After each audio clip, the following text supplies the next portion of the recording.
नमस्कार दोस्तों, आज हम बात करेंगे बैंक ओवरटाइम और उसके कैलकुलेशन की। साथ ही समझेंगे कि ट्वेल्थ बाइपार्टाइट सेटलमेंट के बाद ओवरटाइम रूल्स में क्या क्या चेंजेस आए हैं। बैंक ब्रांचेज में अक्सर ऐसा होता है कि 5 बजे शटर गिर जाता है, लेकिन स्टाफ अभी भी ब्रांच में बैठा होता है।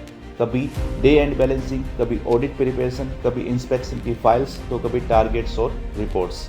धीरे धीरे ये कल्चर बन जाता है। 5 बजे के बाद भी काम करना तो बैंकिंग का हिस्सा है। लेकिन असली सवाल यह है, क्या 5 बजे के बाद भी किया गया काम ड्यूटी माना जाएगा या फिर उसका ओवरटाइम पेमेंट मिलना चाहिए? आज हम इसी सवाल का जवाब समझेंगे बाइपार्टाइट सेटलमेंट के रूल्स के आधार पे।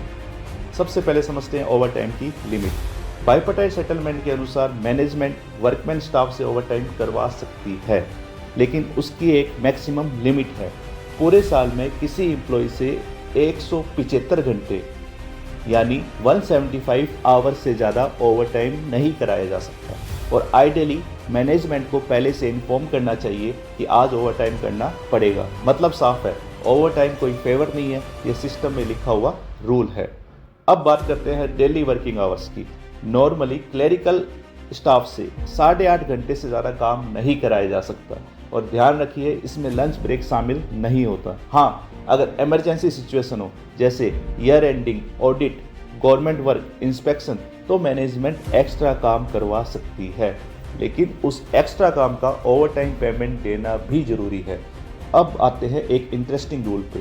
वर्किंग डे पर ओवरटाइम का पहला 15 मिनट नॉर्मली अनपेड होता है। इसे कहते हैं क्वेश्चनिंग पीरियड। मान लीजिए आपका ब्रांच का टाइम है 4:45 का। यदि आप 5 बजे जाते हैं तो जो 15 मिनट आप एक्स्ट्रा बैठे हैं, इसे क्वेश्चनिंग पीरियड कहा जाएगा और इसका आपको ओवरटाइम नहीं मिलेगा।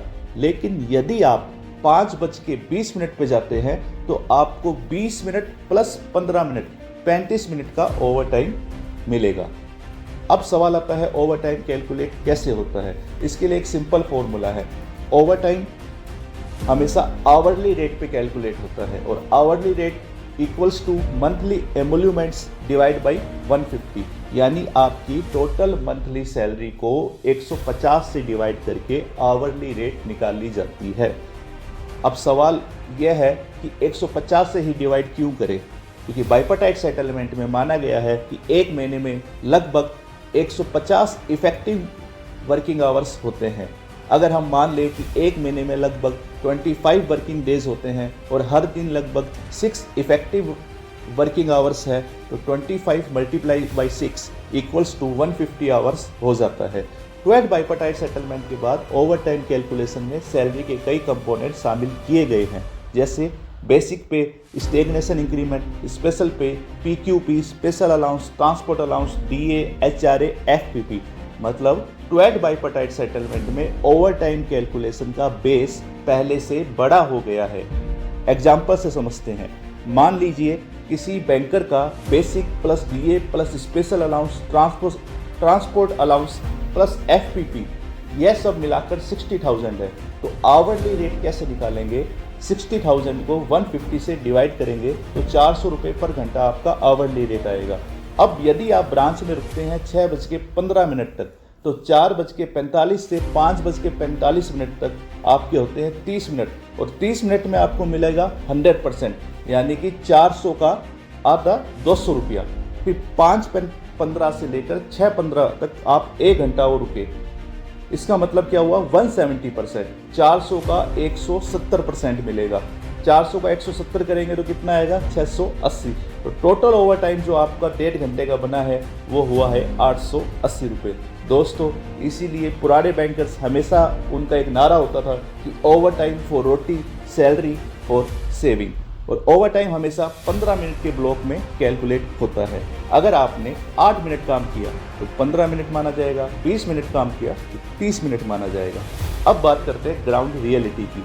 बैंकिंग सिस्टम में अक्सर स्टाफ से ओवरटाइम कराया जाता है, लेकिन कई बार ओवरटाइम अप्लाई ही नहीं किया जाता, या स्टाफ प्रेशर में ओवरटाइम क्लेम ही नहीं करता, या फिर यह कह दिया जाता है कि यह तो ड्यूटी का पार्ट है, काम तो पूरा करके ही जाना होगा। दोस्तों, काम कभी पूरा नहीं होने वाला। अगर आप प्रेशर में रहेंगे तो आपकी लाइफ ज़रूर पूरी हो जाएगी। सेटलमेंट साफ कहता है, अगर ओवरटाइम कराया गया है तो उसका पेमेंट देना जरूरी है। यहाँ एक बात बिल्कुल क्लियर कर देना चाहता हूँ, बैंकर फोबिया यह नहीं कहता कि आप काम मत कीजिए। काम करना हमारी प्रोफेशनल रिस्पॉन्सिबिलिटी है, लेकिन प्रेशर में आकर काम मत कीजिए, क्योंकि सिस्टम की रियलिटी यह है, सिस्टम के लिए आप सिर्फ एक एम्प्लॉय नंबर, पीएफ नंबर हो। अगर आप चले गए तो सिस्टम किसी और को रख लेगा, लेकिन आपकी हेल्थ, आपका फैमिली टाइम और आपका मेंटली पीस ये वापस आपको सिस्टम नहीं दे सकता।